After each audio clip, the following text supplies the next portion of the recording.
Challenges has a way of getting off the path of those who are willing to let go their lives in the process of achieving their vision.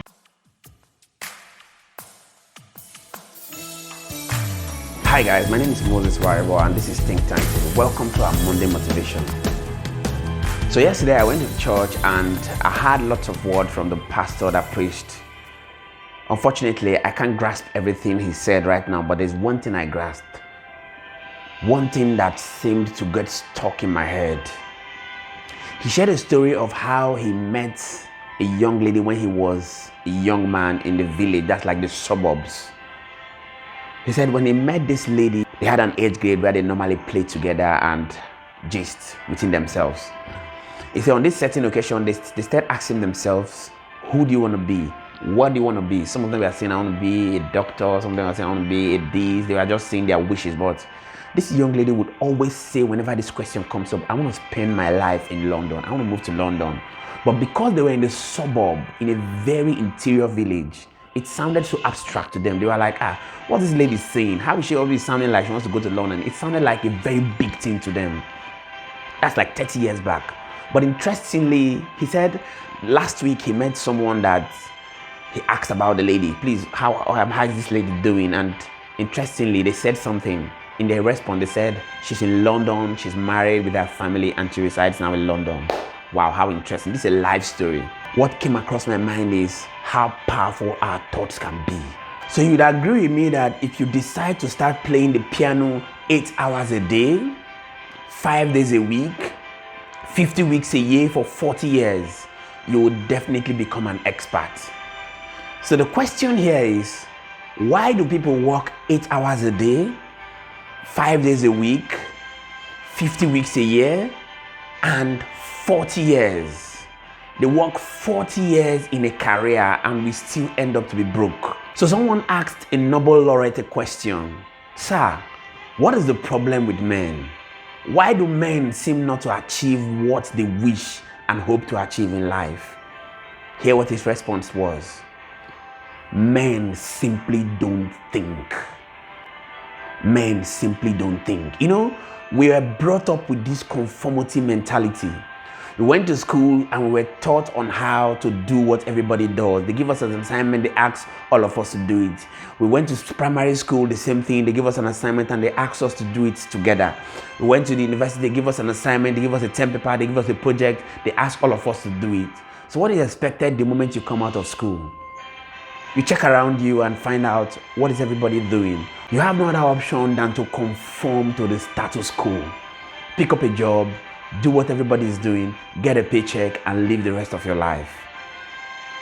Here's what I want to talk to you about this morning. It's called Distorting the Status Quo. My name is Moses Waribo and welcome to our Monday Motivation. It is said that 1% of the world harnesses 99% of the world's wealth. So did you know that statistics has it that only 5% of people retire wealthy, successful, and fulfilled in life? So the question now is, what about the 95% of people who do not retire fulfilled?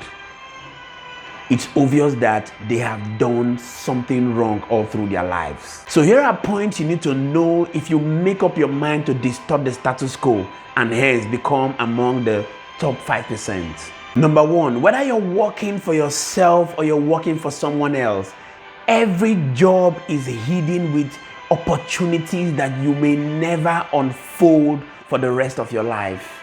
Here's how the good book puts it. There is profit in every labor. To recall what the Nobel laureate said, men simply don't think. How many times have you been able to look at your business critically and think about how best it can be improved? How will this business be in the next 10 years? What can I do now that will improve the business and make me to become a master and expert in my field? Number two, have you become dedicated to your business enough, just like an attorney will be dedicated to the study of law?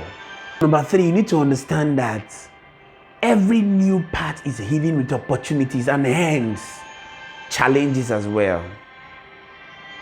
The opportunities that are hidden in that new path you want to discover are enormous.